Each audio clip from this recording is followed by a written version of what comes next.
I'm thrilled to be back in the great state of Georgia with the men and women of an incredible American company, the Kusa Steel Corporation.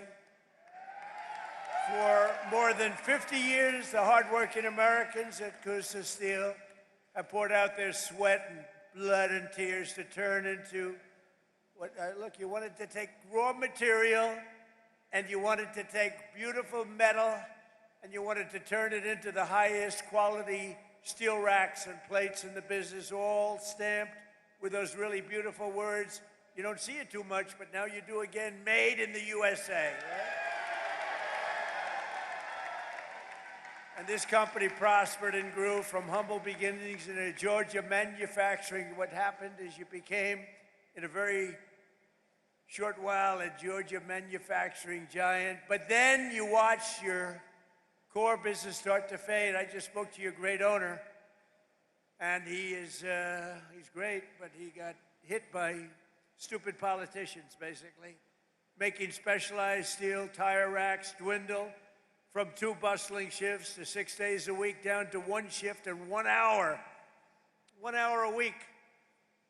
Then you went back up to 2 days, then you went back to 3 days, then you went back to 1 day, then you went down to 1 hour. Because all the business was going to China and other countries from outside.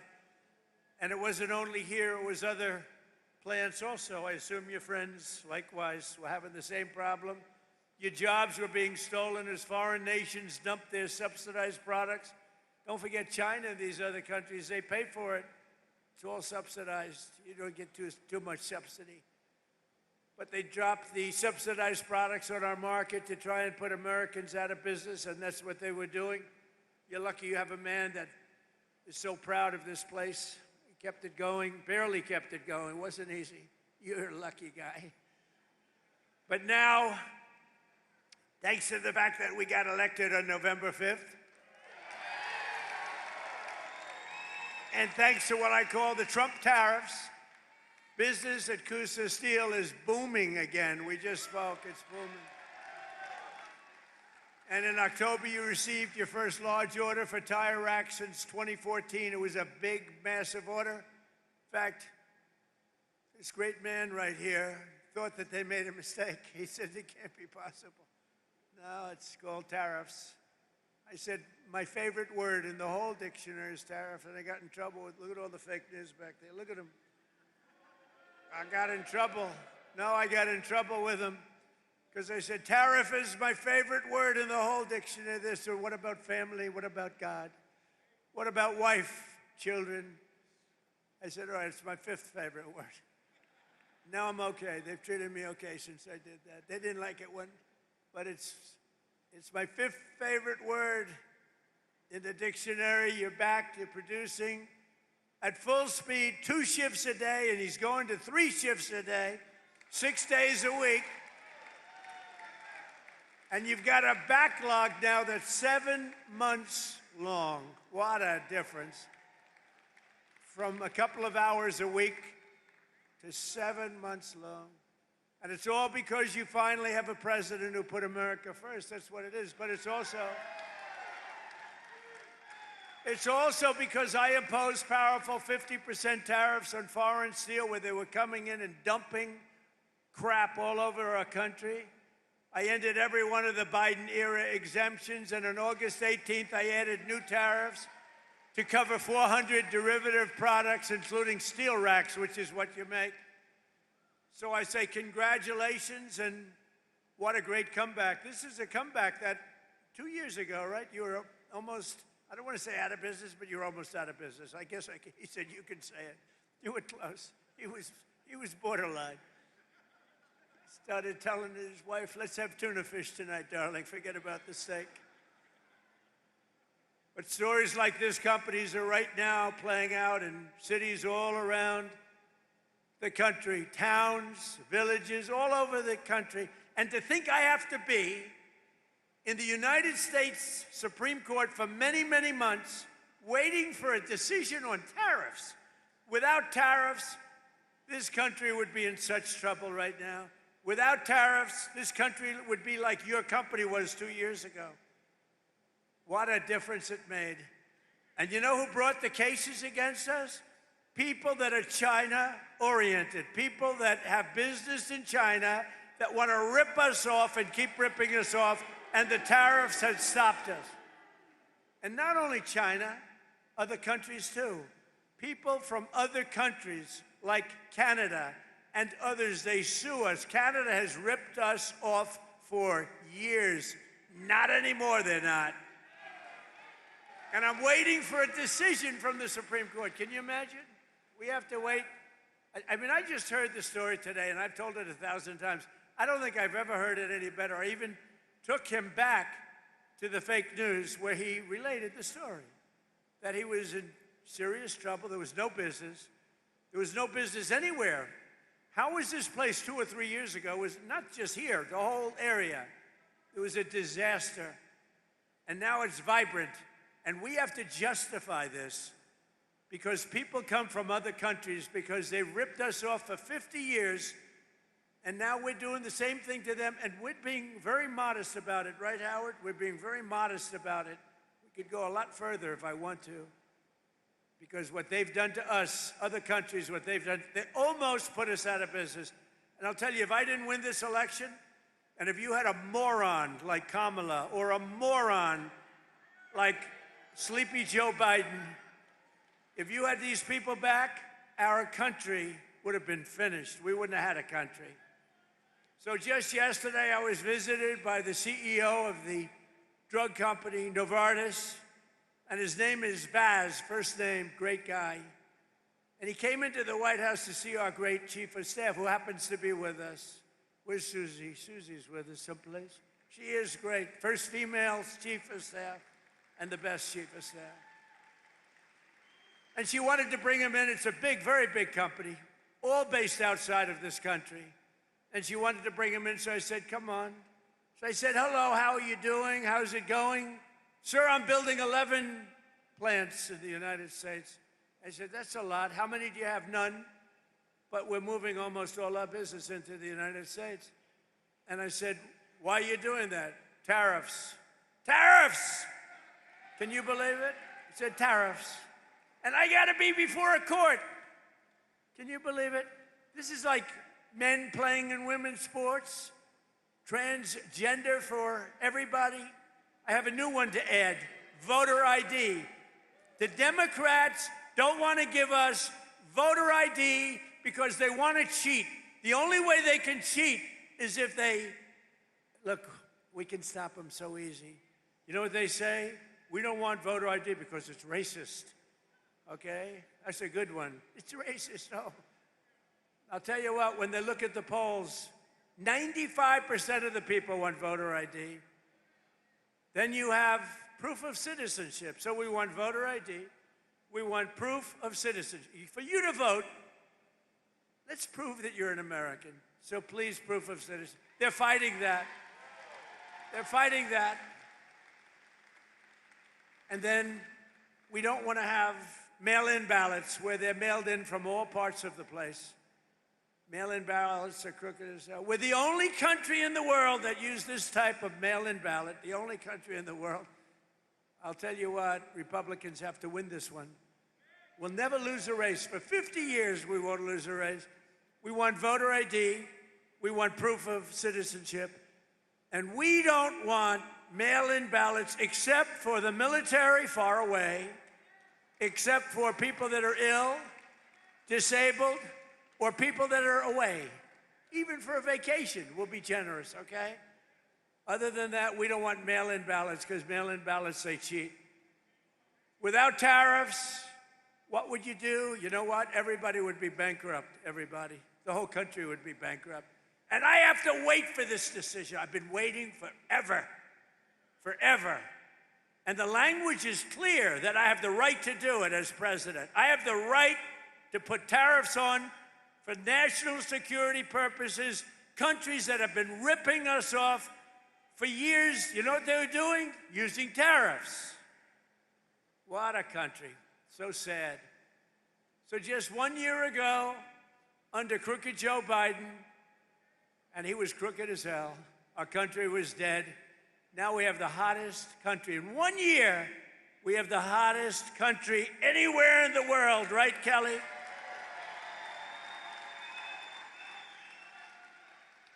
Remember when I used to say, Fuller, sort of reminded me, I listened to your speech, very good. I'm endorsing that man, by the way, very strongly. I actually listened to your speech back there, and you said, you remember when the president used to tell the story about getting tired of winning? You reminded me, I haven't told that story in a long time. You're going to be so tired of winning, you're going to be exhausted, you're going to get tired of winning. Remember I say, your governor or Kelly Loeffler, somebody's going to come up and say, President, please, we're winning too much, we're not used to it. George is not used to it. We can't take it anymore. People are working too hard, they're making too much money. Please, we don't want to win anymore, sir, it's too much. I said, nope, we're going to keep on winning. The people of Georgia want to win. I'm sorry, Kelly, the people of Georgia want to win. Last week it was announced that the United States added 172,000 jobs in the private sector. We reduced if I wanted to have really great job numbers, don't do any cutting in the public sector. I cut off 400,000 jobs in the public sector, and then I add many more than that in the private sector. And those public sector people that got cut, they hated me, and now they love me, because they've all gone out and gotten much better paying jobs in the private sector, working right here for you. But we've created more than 5,000 manufacturing jobs in Georgia alone. And we've had a very good relationship with Georgia. And as factory construction gets underway, we've created 70,000 new construction jobs right here, 70,000. And you know what they're building? Factories like this.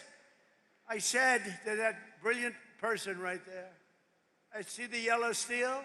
You know what that is? That's a crane, brand new. I said, how long has that been here? He said, about 2 months. He said, tariffs brought it here, sir. Your policy brought it here.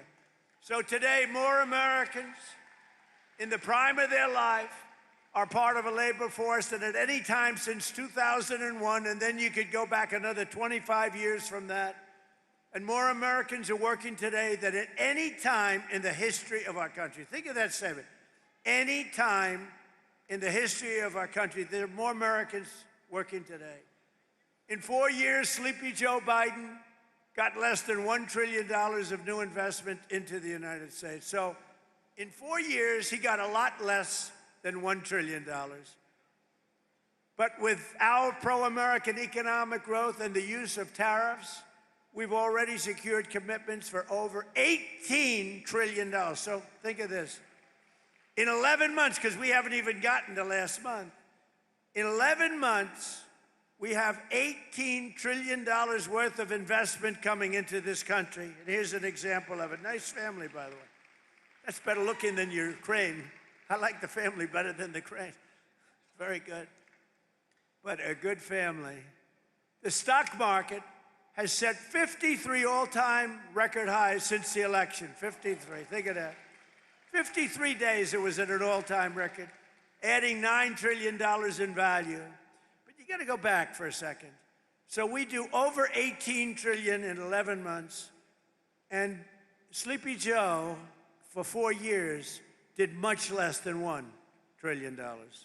Think of that. This country would have been dead. Adding $9 trillion in value to your savings. I added $9 trillion, and your retirement accounts and 401ks are at the highest level they've ever been. And then I have to listen to the fake news talking about affordability. Affordability. Do you notice? What word have you not heard over the last 2 weeks? Affordability. Because I've won affordability. I had to go out and talk about it. But we inherited a mess. We inherited the worst inflation in history, but I'd like to correct it because it's actually, the fake news corrected me. He exaggerated. He said it was the worst inflation in history, and it's only 48 years. So I apologize for that, Kelly. I apologize. So it's the worst inflation in 48. Actually, I think they're wrong. I think it is actually in history. We had the worst inflation in history under Sleepy Joe Biden. He was sleeping while you were working. Now, he was sleeping while you were trying to get a job. You weren't working. And now we have the most people working in history. And just recently, we crossed 2 milestones. They thought it was totally impossible when the S&P hit 7,000 points and Dow Jones surged past 50,000. Again, I was supposed to do that within 4 years. They said he's got a small possibility. I don't know how many of you people watch the stock market, but if the stock market's good, that's good for everybody. That's good for you, good for everybody. But the stock market hit over 50,000 for the first time in history. They said maybe he might be. This is right after my election in November. They said, you know, Trump's a great businessman. He might be able to get 50,000 by the time his term finishes. No, we did it, Howard, in 1 year. 1 year. Under the last administration, every economic policy punished American workers and businesses like this one while rewarding those who outsource to foreign nations. Under the Trump administration, our policy is the exact opposite, making it harder to outsource while rewarding those who invest, hire, grow, and build right here in the USA. We don't have countries coming in and stealing our businesses anymore. They were coming in for many years. I had it stopped in my first term. We had a great first term. We had the greatest economic numbers we've ever had until now. But this term, I will say, it's blowing my first term away. We've slashed a record number of job-killing regulations, cutting 129 old regulations for every one new regulation approved. Think of that. So we approve one, and we cut 129. And what that means is jobs. That's all it means. We ended the radical left war in American energy. Now oil production is up by more than 600,000 barrels a day, and natural gas production is at an all-time high. Plus, we have a great relationship with a country named Venezuela. You've heard about Venezuela? And we're helping them very much with their oil. They got a lot of oil, we do too, but we're helping them a lot. We took 50 million barrels of oil is right now floating very nicely in extremely large ships to Houston, where it's processed. And it's going to be great for Venezuela. The president's doing an excellent job, getting along great. But that was a very strong attack, would you say? It was a very strong attack. That wasn't like Jimmy Carter. That wasn't like Sleepy Joe Biden in Afghanistan, where he had no idea, had no clue what he was doing. Take the equipment. You know, I was getting out of Afghanistan. We were going to get out with dignity, strength. They feared us, but we shouldn't have been there, frankly. But we were getting out with dignity and strength, taking all the equipment. He left the equipment. They said, leave everything. Let's go. I said, what do you mean? You're leaving a $150 million airplane? And one of the generals told me, that's when I knew he was a stupid general, Milley. Sir, it's better to leave the plane. I think it's cost efficient. You're going to leave a $150 million plane because you don't want to fill it up with a tank of gas? These people were so stupid. But now we have General Raisin Cane. He's a little different. A little different. He's a little different. I was told by my first administration, I had these generals, you know, what the hell, I never did it before, so I picked a couple of losers. But the first ones, they told me, sir, it'll take 4 years to defeat ISIS. And I said, how could it take 4 years? We have the best equipment in the world. Why? And I rebuilt the military my first time. I said, why would it take 4 years? They said, well, I would. So I decided to go to Iraq, and I flew to Iraq. I was extremely brave. In fact, so brave I wanted to give myself the Congressional Medal of Honor. I said to my people, am I allowed to give myself the Congressional Medal of Honor? And, you know, I've given out so many to guys that are seriously brave. I mean, they come in with the arms are missing, the legs are missing. The stories are so unbelievable. And I said, no, it's a little stretch if I gave myself one of them. But it's one of those things. Someday I'm going to try. I'm going to test the law. Brandon, I'm gonna say, let's give it a shot. Maybe I'll win in court after everyone sues me, after radical left lunatics sue me. Now watch. The fake news, you know I'm having fun. The fake news will say, Donald Trump wants to give himself the Congressional Medal of Honor. But he was rebuffed by the audience, who stood up and booed the hell out of him. No, they say that kind of stuff. It's amazing. They say, if I'm sarcastic, even a little bit, they make it sound. You know, I said one thing the other day, a little while ago, a month ago, 2 months ago. I said, I don't think I'm going to make it to heaven in front of a massive group of people, 56,000 people. And they were all saying, oh, what does he mean? I don't think I'm going to make it to heaven. I'm doing a great job for a lot of people, but I don't think so. I'm just not worthy of heaven. I'm not going to make it. And I was having a good time going, you know, I was having fun. I hope to make it. But I doubt I will, to be honest with you. A lot of you will. I'm not so sure. But I was having fun. The New York Times has a front page story. Donald Trump is now questioning his mortality. They made it like I was totally. So you can't joke. It doesn't work. Kelly Loeffler here, small business meaning big business. She's in charge of, she's a Georgia peach. She's a great one. But she's in charge of all of the small business loans. It's called the Small Business Administration. When you add it up, it's the biggest bank in the world or something, right? But she's done a fantastic job. Thanks, Kelly. To help businesses like this one expand production in the United States, we provided 100% expensing and bonus depreciation for all new equipment and capital investments, like that crane that you see back there. And it's all part of the Great Big Beautiful Bill. The Great Big Beautiful Bill is basically a tax cut bill. And you know, when you hear the fake Democrats talking about it, like, oh, the Great Big Beautiful Bill, you know, they try and mock it. We put 4 years worth of goodies into that bill, and everybody said it couldn't be done. You'd have to go into 17 different bills. It's all in that one, and that is cut after cut. It's basically tax cut and business expansion. It's one of the greatest bills ever passed. Remember that when you hear these phony guys like Hakeem, our low IQ, I guess, I mean, he's a pretty low IQ individual, but I hear him talking about no tax on tips doesn't matter, no tax on overtime matters, no tax on Social Security for our 1.8 million Georgia seniors matter. Who's the senior in this room? I refuse to raise my hand. I can't do it.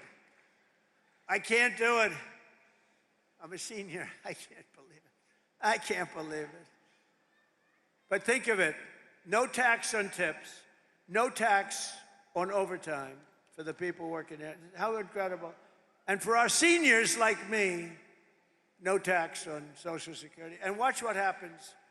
They will now say, because I just gave them an idea, that Donald Trump passed the no tax on Social Security so that he could save $1,000.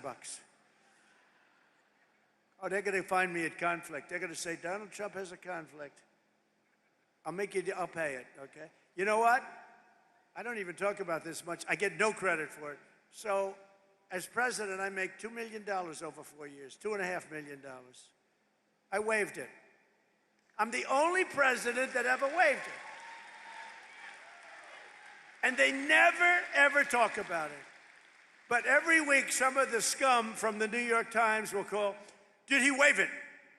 And if my secretary would say, yes, he did. If I ever said, no, he didn't, it would be a headline scandal.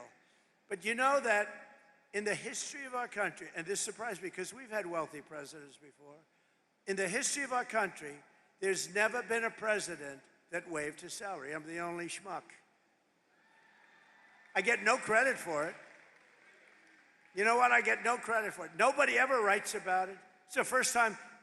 We have a couple of front row Joes here. They've been to like 400 rallies. Thank you very much.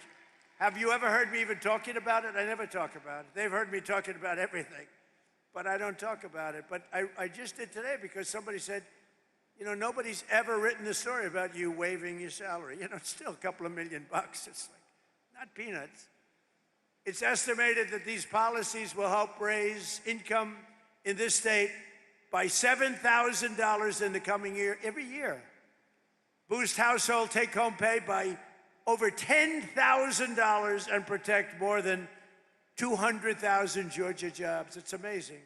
No one knows the importance of tax cuts and fair trade more than businesses like this one. So now I'd like to ask the president of Kusa Steel, Andrew Seville, very nice name, to come up and say a few words. I'd like to say, because I'm telling you, I met this guy, and he said something that his wife is going to be extremely upset. I said, how are you doing? He said, President, if I didn't have all these cameras running, I would grab you and start kissing you violently. And I said, why is that? He said, because what you've done for us economically in this state, in this town, with the tariffs in particular. So I want to just introduce Andrew. Thank you very much.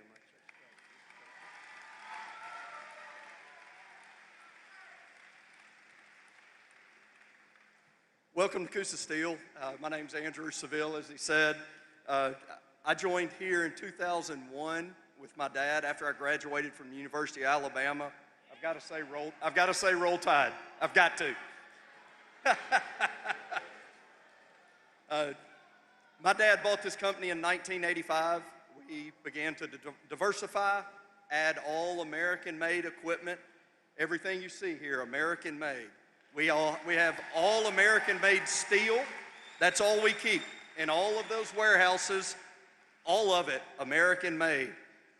So we saw the tire rack industry really dropping off around 2010, and it was tough on our racks department. It was tough on these guys you see down front, these people that are used to this heat. I'm sorry if some of y'all aren't, but this is nothing to them. But the tire rack industry was going to China. There were no tariffs. They were bringing them in, and they were decimating the tire rack business in America. Your first term, we saw some things come back, just a little bit here and there. The second term, about July, the quotes, the orders, I couldn't keep up. They were coming nonstop.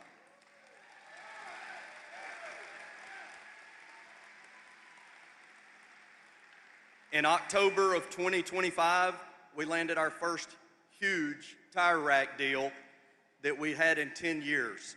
This is going to keep our racks department busy for 2 shifts a day, 6 days a week, and we're pumping them out as fast as we can go, and they're all going to Shippensburg, Pennsylvania, right in America.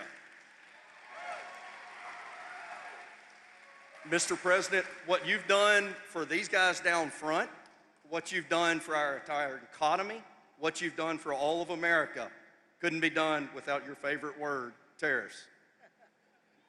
You did it. You're making America great again.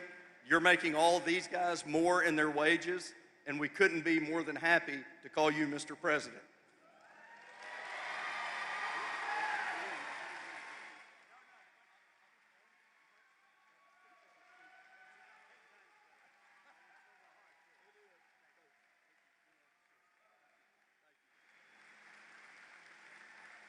Wow, good man.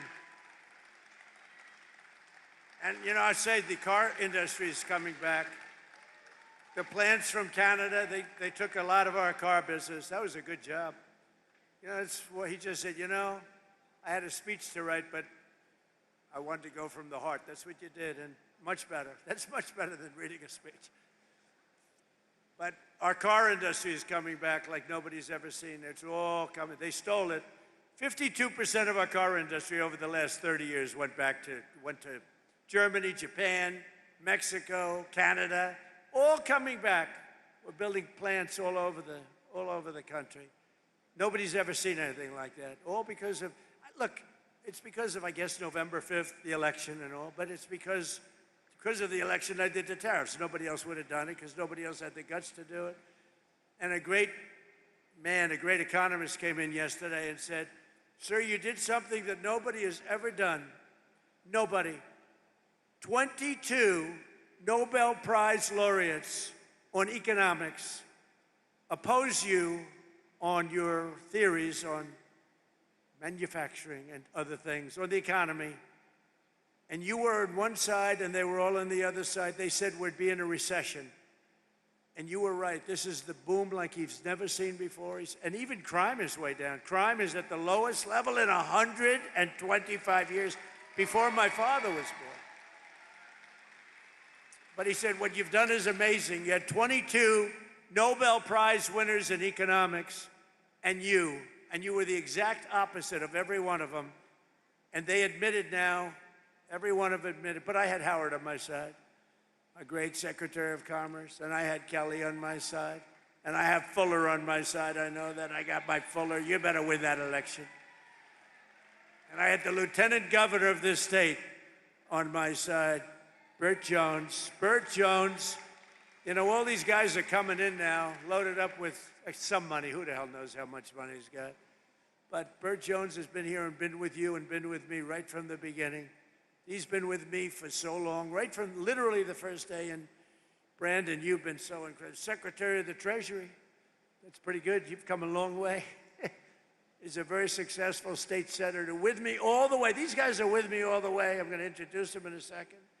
Another Georgian whose workers will benefit from our tax cuts is Kirk Cowan. Kirk owns the GMC Value Mart, a family business and a fixture of this community since 1971, with 100% expensing. A lot of people don't know what that means, but basically, you'd be able to deduct over a 40-year period. We're letting you deduct your expenditure over 1 year. That crane is deducted, probably, knowing him, I think the crane is deducted before you even took shipment. But no, you're allowed to do it. 1 year expensing, it's a big, big thing. It's why we had so many, it's why we were so successful in the first term. And now we even expanded it, and we made it 10 years. In other words, it's good for 10 years. With 100% expensing, bonus depreciation, and no tax on the overtime. And Kirk says that the tax cuts are helping him keep the store up and running, and it's doing better than it's ever done before. So, Kirk, could you come on up for a second, please? Kirk? Come on up, Kirk.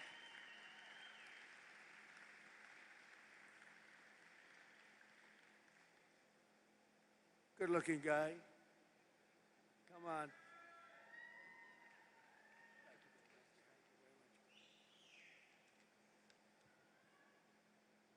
Good afternoon, Rome, Georgia. My name is Kurt Cowan, and my family and I are proud to call this community home. I'm the owner of GMC Value Mart, a family-owned pharmacy and grocery combo my parents started back in 1971. If you've ever shopped at GMC, you know we're not a big chain supermarket. We have fresh meats cut in-house. We know our customers by name, and we work hard every day to keep prices fair for families. But running a small business isn't easy. Between fluctuating food costs, regulations, and pharmacy reimbursement rates that don't always reflect what we pay, it can feel like the deck is stacked against you. That's why policies that support small businesses really matter.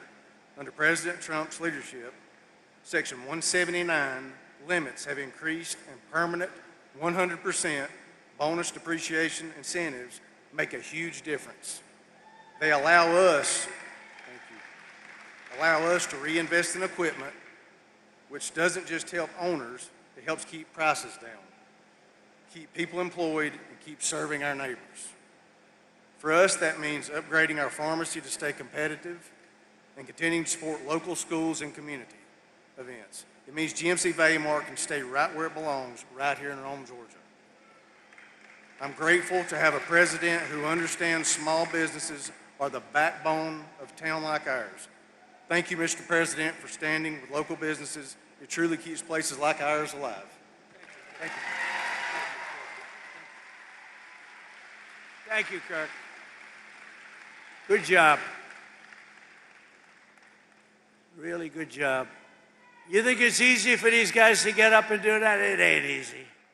It's not easy, and that was really a couple of great jobs. Another key part of our tax bill is Trump accounts. That's a big thing. These are the tax-free investment accounts for every American child starting with $1,000 for every newborn baby. Every newborn baby. I also want to thank Michael and Susan Dell. Dell, go out and buy a Dell computer, because they don't care about that. They care about this. They make a great product. They're not looking for any publicity. I give them publicity. They say, well, thank you very much, but it's okay. They put up $6.25 billion. He started making computers on his bed. All of a sudden, he's got Dell. But he's a phenomenal person. She's a phenomenal woman. And they fund the accounts, and we're going to have funded 25 million children. So when they get to be 18 or 21, like these young, beautiful kids up front, they'll end up with a potentially really good nest egg, depending on, where the economy goes a little bit. But they could be quite rich. And they start with $1,000. And a lot of people now are putting tremendous amounts, because you're allowed to come in and put your money into those accounts. And a lot of people doing it actually way, way over what we thought would be. It's been tremendous. I want to thank Michael and Susan. Joining us today is Bree Thomas, a local women's clothing boutique owner, along with her husband, Austin, their newborn son, AJ. Bree and Austin are very excited to launch AJ's Trump account with millions of dollars. Think of this, millions and millions of dollars being put into these various accounts. But on July 4th of this year, think of it, all you have to do is go to the TrumpAccounts.gov. Go to TrumpAccounts.gov. People are putting in money, and the people themselves are putting. Millions of Americans will benefit from these pro-job, pro-worker, pro-child policies. But Georgia's Senator Jon Ossoff and every Democrat in Congress voted against them. He voted. Jon Ossoff, I competed with him numerous times. He ran against a woman, I think her name was Karen Handel, and he was leading her, and they called for help. I came down and helped, and she won. That was his first experience with me. And then I never heard from her again. I think she said thank you, but she ran another race a couple of years later. She didn't win. She never asked me for help. That was a mistake. But she won. And then Ossoff somehow got involved in the Senate race. I said, no, he's easy to beat. He's a real stiff, real stiff. You know what a stiff is? He's a real stiff. We don't want people like that representing Georgia. Who would think that Georgia has a stiff? Anyway, and with us today are some of the amazing warriors who, unlike Ossoff, have stood up for the people of Georgia, including Congressman Brian Jack, Mike Collins, and Barry Loudermilk. You guys out? Come up, fellas, come up. I gotta get these guys up. These are great people. Come on up. Proud of everything. They're warriors. But Loudermilk is going to take it easy now. I can't believe it. She's leaving. I can't believe it. We want him to stay. Say hello, fellas. Come on, Barry. Mr. President, as I was sitting out there and I was looking back here at the crane, you remember first term we were all on the Trump train. I think we ought to have a Trump crane right here, right? See, Trump cranes all over manufacturing plants in the United States. Look, the greatest honor that I've ever had serving the people of Georgia is to work with this fine gentleman right here. Yeah, he called me back in Memorial Day weekend. I got a call from the White House and said, the President would like to come meet with you in the Oval Office on June the 1st. So I headed up to D.C. and I got over to the office early, and when I walked in, we got a picture made, and we were talking about something pretty important, about the investigation of January 6th. But after we talked about that, the conversation changed, and he started telling me about this golden era of America. And when I got back to the office, the staff asked, how did the meeting go? And I couldn't stop talking about the golden era of America. I said, we're going to return to that time in America that we all heard about, but our children have never experienced. And we are seeing that come to fruition right now because of your leadership. Thank you, Mr. President.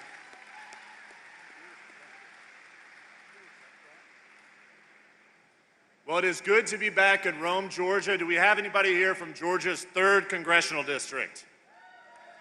So that's my district, Mr. President, and the last time you and I shared a stage was in Rome, Georgia 2 years ago when you endorsed me for Congress. It is special to welcome you back here.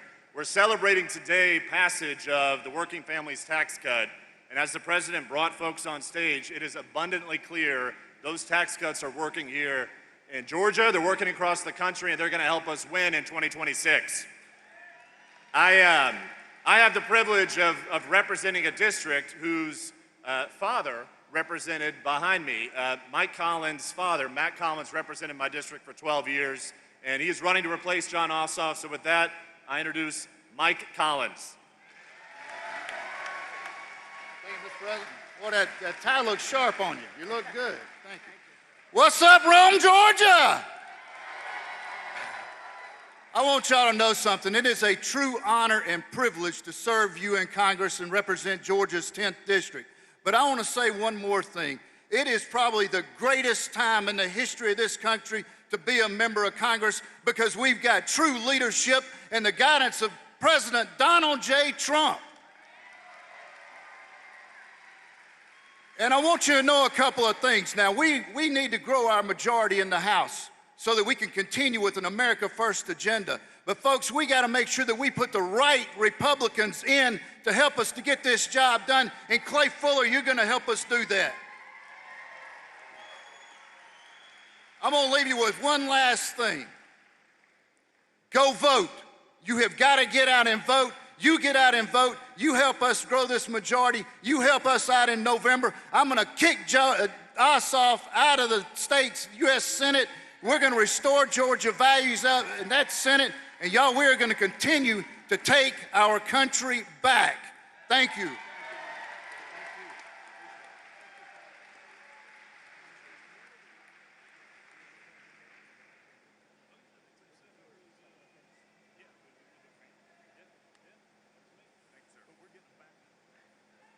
I'll tell you, Loudermilk, I said, you were the one that they caught giving a tour of Congress to a couple of kids and a mother and a father, and they said that they were communists.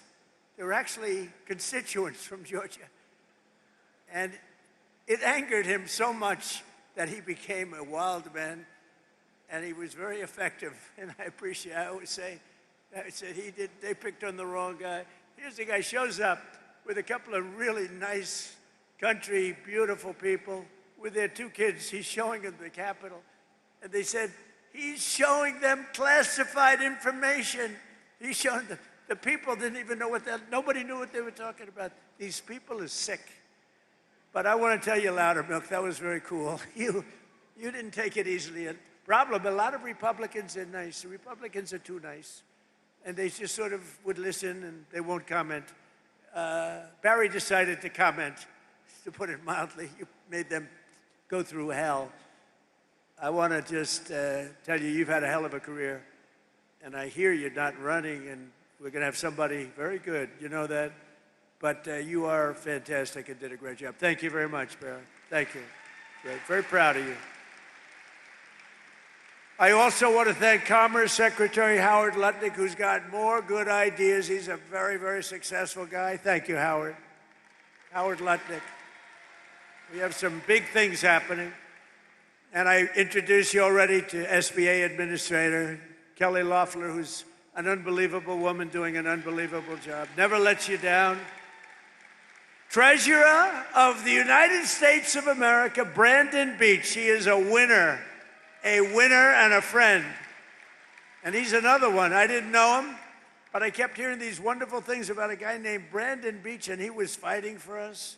By the way, did you see they raided the Fulton County place, storage house? And now the Democrats have hired a massive team of lawyers. They have the ballots. That should be no problem, right? They have the ballots. FBI came in and raided. They found plenty of stuff. And now they have the ballots. And the Democrats are fighting like hell, and I think it goes before a judge tomorrow, to not let anybody see the ballots. Why don't they want them to see the ballots after all these years? You know why they don't want? Because they cheated, that's why. They sent top lawyers down from New York to fight it. And I think it goes before a judge tomorrow sometime. They don't want them to see the ballot. They've taken the ballots. They have them now. After years, they got an order from the court, signed order from a very respected judge, and now they're trying to stop anybody from looking. You know why? Because they cheated like dogs. Agriculture Commissioner from Georgia, Tyler Harper. Tyler, thank you. Nice hat. Nice hat. State Senator-elect Stephen McNeil, a great guy. Thank you, Stephen. Thank you. Great guy. State Representative Katie Dempsey. Thank you. Katie, great job, Katie. Thank you. Georgia legend, Ambassador, well, let me tell you, he may be, because you know, Burt Jones was a really good football player. And we have Gunnar Stockton here today, and he's really good. He's really good. But even Gunnar would admit that it's going to be tough to beat the legend of Herschel Walker. Do you agree, Gunnar? Come on.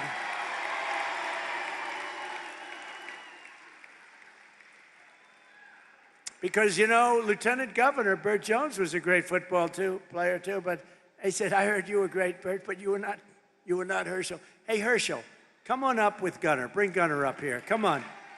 Gunnar has been a fan. I heard about this great quarterback for Georgia, young guy, handsome guy. We don't like handsome guys. I don't like being around them. I don't want anything to do with handsome people. But Gunnar is a big star and a really talented quarterback. But I heard, much more importantly, he's a Trump fan. So he was standing at the plane. And anybody that likes me, I like them. But I hear he's got a fantastic future. Gunnar and Herschel, say a few words, please.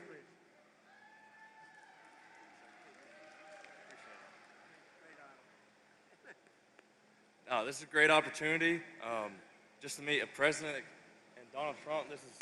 It's an awesome experience, and I'm just glad to be here.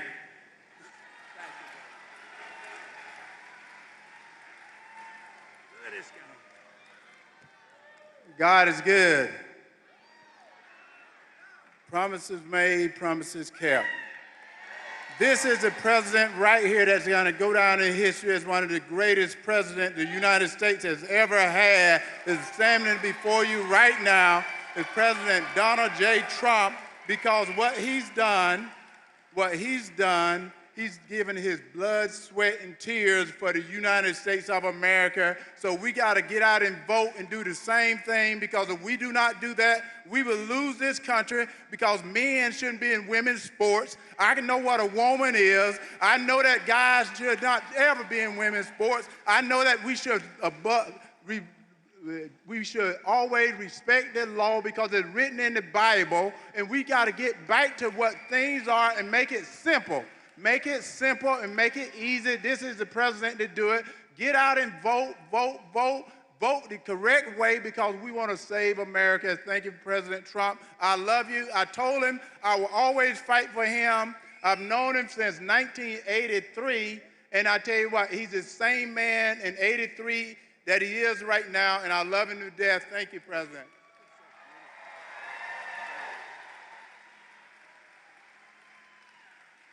I'm looking at these two guys. They're like steel. I'm hitting them in the shoulders, and it's like my hand isn't the same. They're like steel. Any women would like to tackle these two guys, please?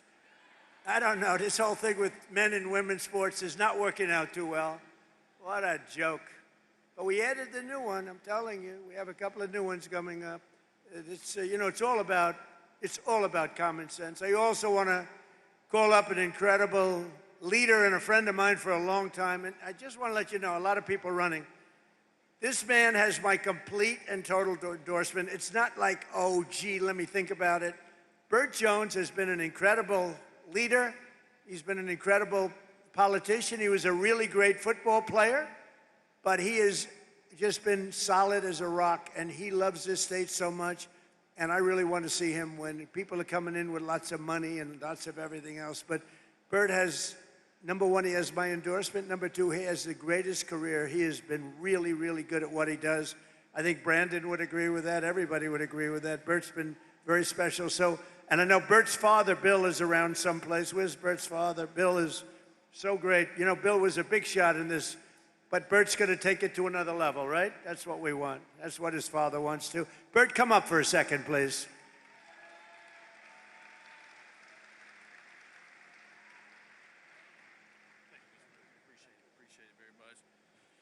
Well, needless to say, is he not the finest president that we've ever had in our lifetime? And I appreciate the compliment, Mr. President, but I can promise you I don't even sit in the same room with Gunnar Stockton and Herschel Walker in my playing days. In fact, I asked Gunnar Stockton, how many SEC championship rings do you have? He said, maybe 3, 4, something like that. I was like, we only got one when I played, you know, and that shows you how he's a great football player, but he's an even better young man. So I just really appreciate being with him today. But I want to tell you this real quick. The reason why I've supported Donald J. Trump since 2016 through 2020 to 2024 is because he has done exactly what he said he's going to do for this country. When he said he's going to put America first, he did just that. He shut down the border. He's bringing jobs back to this country. He's making us the top world leader on the world stage. People now fear the United States and respect us all at the same time, which is very good. But when we were traveling down the roads here in Rome, Georgia, he was asking me all these questions, and I was sitting here, well, you know, I'm not really from here, Mr. President, but I can tell you as much as I want to tell you. I was like, Rome, Georgia is blue-collar America. Rome, Georgia is a place where they've got great law enforcement because they got a good sheriff here. They got great health care services right here. They got great leaderships like Katie Dempsey right here. And it is a microcosm of what this country looks like. And so if we want to keep Georgia red, which we do, we need to elect America first, Trump endorsed candidates across the board.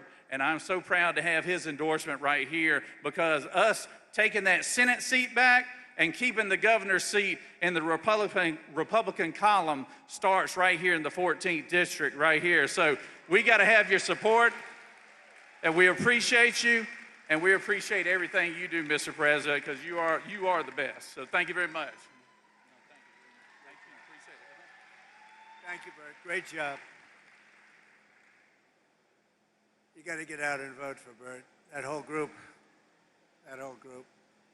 You may have heard that last year the murder rate saw its single largest decline in recorded history to the lowest level in 125 years. With us today is a tough on-crime district attorney here in Northwest Georgia who helped achieve that feat, putting violent criminals behind bars where they belong. And I just want to introduce you because I know he spoke before for a couple of minutes, and I heard what he said, and I loved what he said.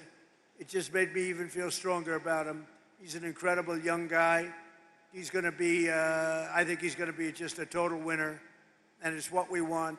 Clay Fuller. And Clay, you got my total and complete. Come on up if you want, Clay. Come on up. We want to vote for Clay. He's going to take it home.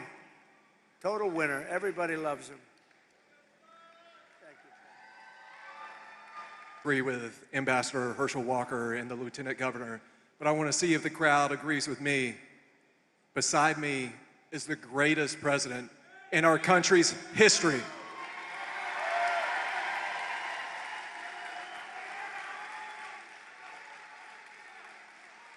And Mr. President, I know you like a winner, and that's what we're going to do on March 10th. We're going to win this. We're going to go to Capitol Hill, and we are going to be a warrior for Northwest Georgia, and we're going to be a warrior for this man. And we will never stop fighting for the MAGA movement and President Donald Trump. And sir, the endorsement was the honor of my lifetime, but I was wondering if you could do me one more favor. My beautiful daughter is here, Tallulah. She got detention to come and see you speak today. Could you pardon her, please? Thank you, son.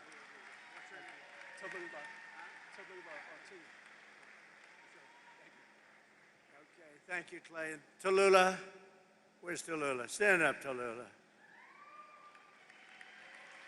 Tallulah, you are fully pardoned. Don't worry. Just tell the teacher I said it's fine. And you have a great father. We got to get out and vote for him, Tallulah. Thank you. Thank you, honey.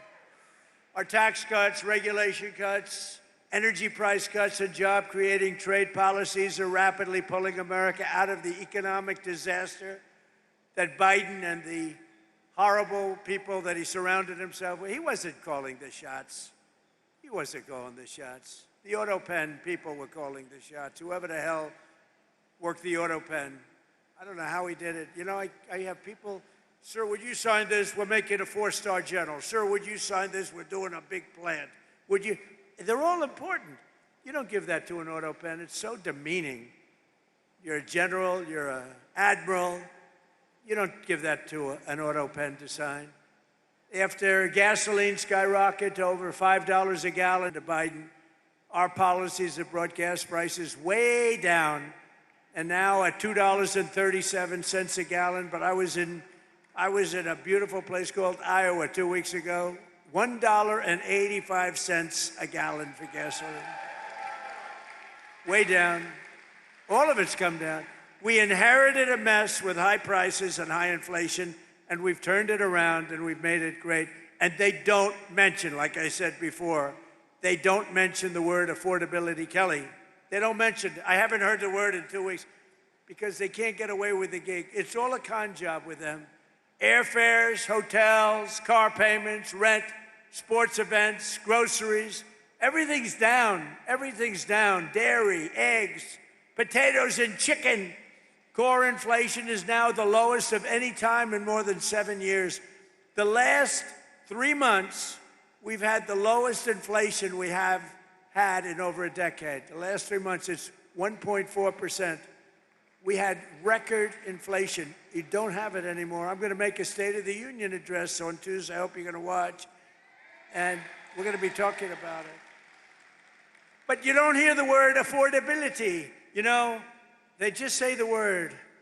They look at the camera, say affordability. And I'd be watching, I'd say, oh, I can't believe it. Do people believe it? They would say affordability, everybody would say, oh, Trump's caused. No, they caused the affordability problem, and we've solved it. And we're going still lower, but we've solved it. But more importantly, we've brought back the American dream, and we have a country, I think, that within the next 12 months, maybe sooner, but within the next 12 months, it's going to be the greatest it's ever been. I don't think we've ever seen anything. When Seymour told me yesterday, he said, we've never seen numbers. We're going to have an explosion of success, and that's exactly. And the more successful our country, the more successful everybody in this room is. And under Biden, real wages plummeted by $3,000 a year, and there's still much to do, frankly, but our numbers came up. We outpaced inflation for the first time in decades. We increased wage gains for a typical worker, outpaced inflation by over $1,400. For miners, it was $2,200. And for the typical worker at factories like this one, it was almost $4,000 a year that we outpaced inflation. And that hasn't happened in many, many years. Every day we're fighting to reduce costs and bring down prices for hardworking citizens, including crushing costs on health care. And in fact, I read a nice story a few months ago. I love to read things about health care. Can you believe it? I didn't used to read it, now I read it. And what happened is I see that health care was spending, insurance companies are getting from our country for health care trillions and trillions of dollars. And their stock prices have gone up by as much as 1,700%. How would you like to invest in those stocks? 1,700%. And I said right then and there, I said, and it went viral. And knowing nothing about it, it went viral. I said, we shouldn't pay the insurance companies anymore. We should pay the trillions of dollars directly to the people and let the people buy their own health care. Put it in a health care account, and people loved it, and we're looking at it. We're looking at it. The problem is the Democrats are totally bought off and taken care of by the insurance companies, so they don't want to do it. They don't want to do it because they're captive to the insurance companies. Under our most favored nation agreements, and this is the thing that I think every Republican should win on, even if you hate them in every other way. Agreements for drug prices, we're slashing drug prices by 400, 500, even 600%. Nobody's ever seen anything like it. Because we were paying the highest drug prices in the world, and now we're paying whatever the lowest price is in the world. That's the price we're paying. And to do that was also tariffs. I called countries. When I finally got the healthcare companies, the people that make the drugs to do it, and remember, that's going to lower your healthcare because medicine's a big part of the drugs, and it's coming down at numbers like that. But I got the drug companies to do it, and then they said, doesn't matter, you'll never get the countries to do it, because the countries had to agree. So a pill that's selling for $10 in New York is selling, let's say in London, in New York is selling for $130, 13 times more. Think of that, 13 times more. So they said, there's no way they'll ever do it. I said, yes, there is, 100%. I started calling the heads of countries, like France, Emmanuel Macron, he's a good guy. I said, Emmanuel, you're going to have to double the price of your, see, the world is bigger, so you don't have to bring it up like to the middle. They would have to double or triple the price, but that's a lot for a politician. I said, Emmanuel, you're going to have to lift your price by double or triple. No way, I will not do that, Donald. Why would I do that? I would be out of business. I said, no, you're going to do it 100%. No, no, no, I will not do that. I will not do that. Yes, you will. You're going to do it. And he said, no, no.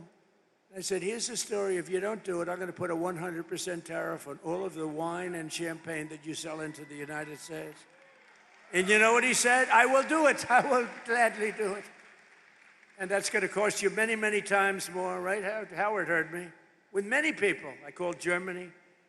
I called many, many countries. Spain. No, Spain was no. We won't do that. He laughed at me, thought I was a fool. We won't do that, sir. Why would I do a thing like that? Because I'm going to charge you tariffs if you don't, and the tariffs are going to cost you much more than what we're talking about. And they all said, like I said, we'd love to do it. We'd be honored to do it. So the Republicans should win on that alone. Your drug prices are coming down by 70, 80, 90%, or, depending on the way you figure it, 500, 600, 700, 800, 900%. Think of it. Depending on the way you want to calculate. There's two ways of calculating that number. We're also expanding the dream of home ownership, and we are really right now in American dream territory. One of the biggest factors driving up housing costs was the Biden border invasion, which brought in millions and millions of people flooding into your communities, getting government subsidies on homes. Foreign-born workers now make up over 1/3 of all demand for Georgia housing, driving up rent and housing costs. Now that we've secured our border, we stopped the invasion. Think of this. Millions of people came through our border every single year. Millions and millions of people. In the last 8 months, I don't even believe this could be possible, but it's close. 0. And that's done by radical left Democrats. Now, not one person in the last 8 months has come through our border, except if they come through legally. So rent prices have hit 4-year lows based on what we've done by bringing down mortgage rates. We've also slashed the yearly cost of new mortgages by $4,000 a year, and new mortgage applications are up 30%, and Kelly Loeffler's doing a fantastic job. In the last 12 months, Fannie and Freddie Mac helped 22,000 first-time home buyers purchase a home right here in the great state of Georgia. I love Georgia. We won Georgia big, didn't we? Too big to rig. It was too big to rig. Vote for Burt Jones. Vote for Fuller. To continue this trend, I'm ending the scam of Wall Street firms and large institutional investors buying up all of the single-family homes all over. They go in, they buy 10,000 houses. Then people come out and they say, we can't buy a house. I ended it. Now you go out and buy a house. They can't do it anymore. Georgia was affected by this issue more than almost any state in the union, but America will not become a nation of renters. We're not going to have a nation of renters. That's why I recently signed an executive order to ban Wall Street and large institutional investors from buying those single-family homes. Can't do it. Not allowed to do it. Not allowed to do it. They were buying tens of thousands of houses, just buying them and putting them in the market for rent. And to stop surges in food prices, we take care of our amazing farmers. Nobody's taken care of farmers like I have. Nobody's ever received the votes of farmers like I have either. I also recently issued $12 billion out of all the tariff money. We're taking in hundreds of billions of dollars. We're going to be taking in next year $900 billion in tariffs, unless the Supreme Court said you can't do it. Can you believe it? That I have to be up here trying to justify that with people like you. I have to put you on a stage in front of your family, but you did very well, so it could have been very embarrassing, right? You did very well.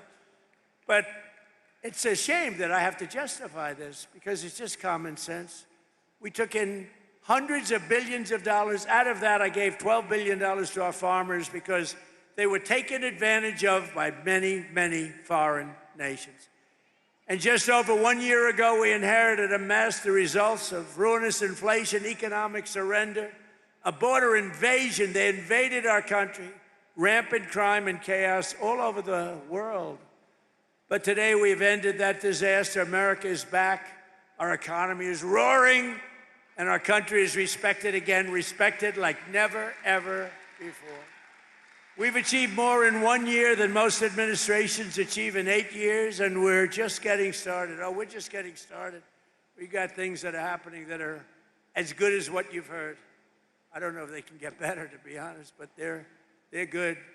With the help of Georgians, we are here today. We're going to have you do something. We're going to have you keep on working, keep on fighting. Together, we're going to make America great again. You know, I came up with that phrase a long time ago, make America great again. Who would have thought? It turns out to be rated, not by me, by anybody, by stupid people, frankly. Anybody would rate it the #1 phrase in the history of politics in America, right? It's called Make America Great Again. That's what we've done. And when the past administration and guys like Barack Hussein Obama, have you heard of him? When they get up and they say, we will stop MAGA, we are going to fight MAGA, we must stop MAGA, I'd say, no.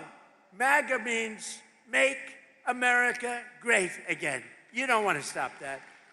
And we're doing that, and we're doing it at a much more rapid pace than we ever thought possible.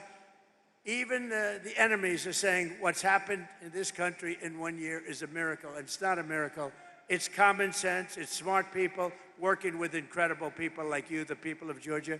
I want to thank you very much. And to this steel mill, I'm going to come back here in 2 years. I'm going to look it up. You'll be 3 times bigger, and I appreciate it. Great words. Thank you very much, everybody. Thank you.